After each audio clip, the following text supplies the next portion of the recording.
यहाँ किसान सांप की खेती से करोड़ों की कमाई कर रहे हैं। दोस्तों, हमारा देश एक कृषि प्रधान देश है, जहाँ का मुख्य उत्पादन और कमाई खेती और फार्मिंग से ही होती है। साथ ही कुछ लोग जानवरों को भी पालकर अलग अलग तरह से उनका व्यापार करते हैं, जैसे मछली पालन, चिकन फार्मिंग, गाय भैंस पालना। ये सब भी किसी न किसी प्रकार से व्यवसाय का हिस्सा बन जाता है। लेकिन दोस्तों, एक देश ऐसा है जहाँ के लोग खेती और पशुपालन से ऊब गए हैं, इसलिए वो अब ऐसे जानवरों की फार्मिंग करने में लगे हैं जिसे अगर हम पास से देख लें तो हम अपनी मौत को अपने करीब देखने लगते हैं। जी हाँ, हम बात कर रहे हैं दुनिया के कुछ खतरनाक और सबसे जहरीले जानवरों में से एक सांप की।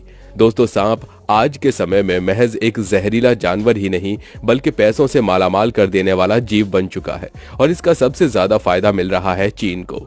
चीन के लोग चमगादड़ खाते हैं, कुत्ता भी खाते हैं। इनके यहाँ 4 पैरों वाली कुर्सी टेबल को छोड़ सब कुछ खाया जाता है। दुनिया में यह देश कोरोना महामारी को लेकर पहले ही बदनाम है। ये तो वो सारी बातें हैं जिनके बारे में सारी दुनिया को पता है, लेकिन क्या आप जानते हैं कि चीन के लोग जहरीले सांपों की खेती भी करते हैं? यह बात सुनकर आपको जरूर झटका लगा होगा। तो आइए जानते हैं चाइना के लोग क्यों हर तरह की फार्मिंग को छोड़कर सांप की खेती करने में लगे हैं। दोस्तों, सबसे पहले हम सांपों के बारे में कुछ अहम बातें जान लेते हैं ताकि इस विषय को आसानी से समझा जा सके। वर्ल्ड हेल्थ ऑर्गेनाइजेशन के मुताबिक दुनिया में सांपों की 3000 से अधिक प्रजातियां हैं, जिनमें से लगभग 600 विषैले और 200 से अधिक को चिकित्सक के रूप में महत्वपूर्ण माना जाता है। वैसे तो दुनिया में सांपों की एक से बढ़कर एक प्रजाति मौजूद है, जिन्हें उनके जहर के हिसाब से आंका जाता है। यानी कुछ सांप कम जहरीले होते हैं तो कुछ इतने जहरीले होते हैं कि अगर एक बार वो किसी को काट लें तो इंसान का बचना लगभग नामुमकिन हो जाता है, जैसे king cobra, Russell viper, Indian crate और रैटल स्नेक। ये दुनिया के सबसे जहरीले सांप माने जाते हैं, जो ऑस्ट्रेलिया में पाया जाता है। भले ही ये सांप आकार में छोटा होता है, लेकिन इसके काम काफी बड़े हैं। इसके एक डंक में 100 मिलीग्राम तक का जहर होता है, जो इतना घातक होता है कि एक साथ 100 लोगों को मौत की नींद सुला दे। इसका जहर न्यूरोटॉक्सिक होता है। बताते हैं कि एंटीवेनम बनने से पहले यह घातक सांप किसी को काट लेता तो उसकी जान किसी भी सूरत में नहीं बचाई जा सकती थी। इंसान की मौत निश्चित थी। सांप को अन्य जीवों से जुदा करने वाली एक बात यह भी है कि जहां अधिकांश जीव अपने शिकार को चबाकर खाते हैं, वहीं सांप ऐसी प्रजाति है जो शिकार को खाता नहीं बल्कि सीधे निगल जाता है।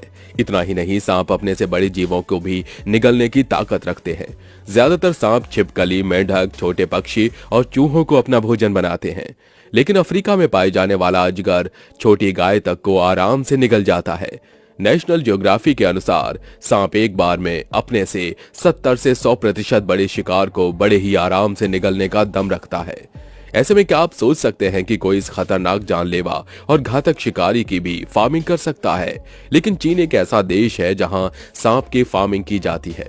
यहाँ एक ऐसा अनोखा और विचित्र गांव है जहां अनाज, सब्जियां और फल की खेती के बजाय सांपों की खेती की जाती है। चीन के इस निराले गांव का नाम भी कुछ अटपटा सा है, यानी जिसिकियाओ गांव।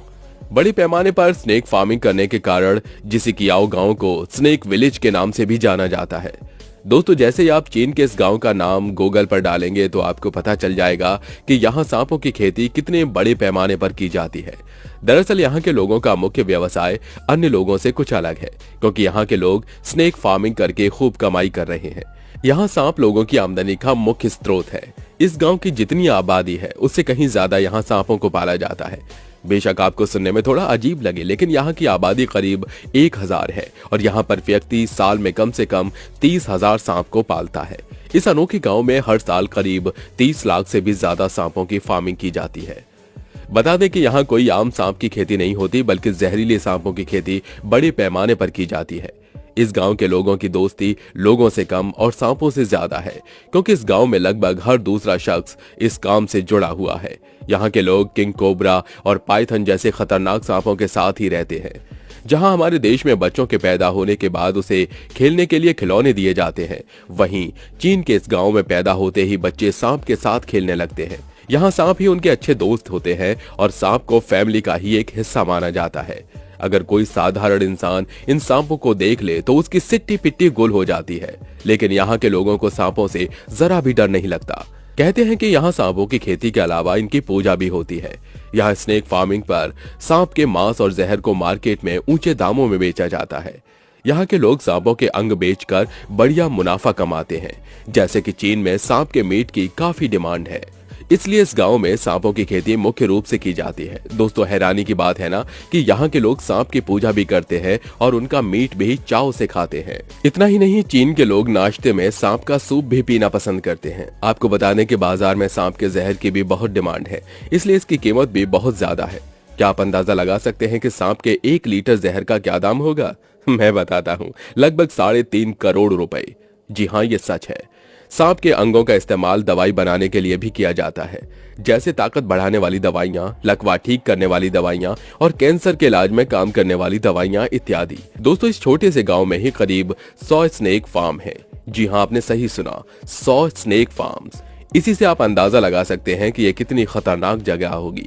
यहाँ सांपों को पालने के लिए लकड़ी और शीशे के छोटे छोटे बक्सों में सांपों को रखा जाता है। जब सांप के बच्चे अंडों से निकलकर बड़े होते हैं तो उन्हें एक जगह से दूसरी जगह ट्रांसफर कर दिया जाता है। इन्हें प्लास्टिक के थैले या डिब्बे में बंद करके दूसरी जगह पहुंचा दिया जाता है। फार्म हाउस के बाद सांप को कसाई खाने में पहुंचाया जाता है, जहां सबसे पहले सांपों का जहर निकाला जाता है और फिर उसका सिर काट दिया जाता है। फिर उनका मीट अलग कर दिया जाता है। सांप की चमड़ी को निकालकर उसे सुखाया जाता है और उससे बैग, पर्स इत्यादि सामान तैयार किए जाते हैं। अब बात करते हैं कि स्नेक फार्मिंग की शुरुआत कैसे हुई। दोस्तों बेशक इस बात में कोई शक नहीं है कि चीन के भोजन में सांप से बनी रेसिपी शामिल है, लेकिन यहाँ के लोग सांप को खाने के लिए कम बल्कि उनसे दवाइयां बनाने के लिए उन्हें पैदा करते हैं, यानी स्नेक फार्मिंग करते हैं। आपको बता दें कि चीन के लोग अपनी परंपरा चिकित्सा पद्धति पर काफी यकीन रखते हैं। यहाँ के लोग पेड़ पौधे और जंगली जानवरों की मदद से ट्रीटमेंट करते हैं। बता दें कि सांप से स्किन डिजीज के इलाज का सबसे पहला उल्लेख 15वीं शताब्दी में मिलता है। उस वक्त चीन में स्किन की समस्याओं का इलाज करने के लिए सांप की चमड़ी का उपयोग किया जाता था। सांप की स्किन की लुगदी बनाकर उसे लगाया जाता था।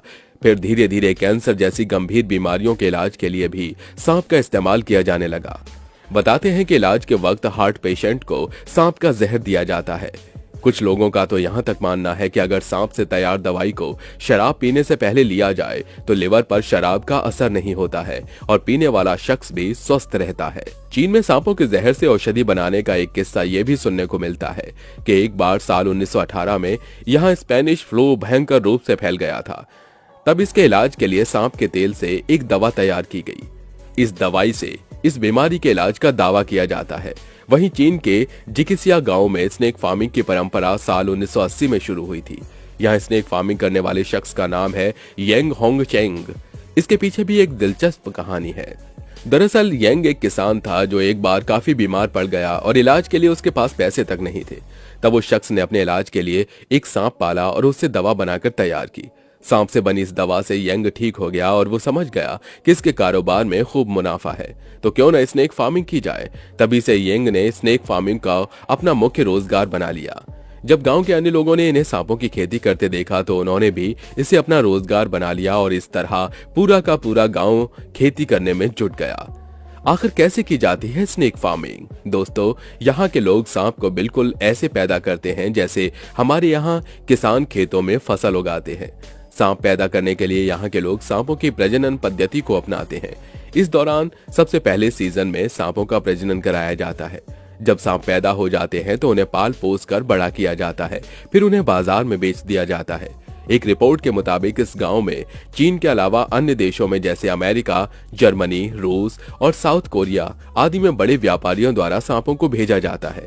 हालांकि जब कोरोना महामारी आई तब से चीन में सांप के इस व्यापार में कुछ कमी आई है, क्योंकि इस बीमारी के चलते न जाने कितने लोगों की जान चली गई। दोस्तों अगर इसी तरह से चीन और अन्य देश अपने फायदे के लिए एक बेजुबान जानवर को यूं ही मारते और काटते रहे तो एक दिन धरती से सांपों का अस्तित्व खत्म हो जाएगा। दोस्तों हमें प्रकृति से ज्यादा छेड़छाड़ नहीं करनी चाहिए, अन्यथा वो दिन दूर नहीं जब मानव अस्तित्व पर भी खतरा मंडरा सकता है। आपको ये वीडियो कैसी लगी हमें कमेंट बॉक्स में जरूर बताइएगा। साथ ही अगर पसंद आई हो तो लाइक करिए, चैनल को सब्सक्राइब करके बेल आइकन को प्रेस करना ना भूलें। फिर मिलेंगे आपसे किसी नई वीडियो में, तब तक के लिए टाटा बाय बाय।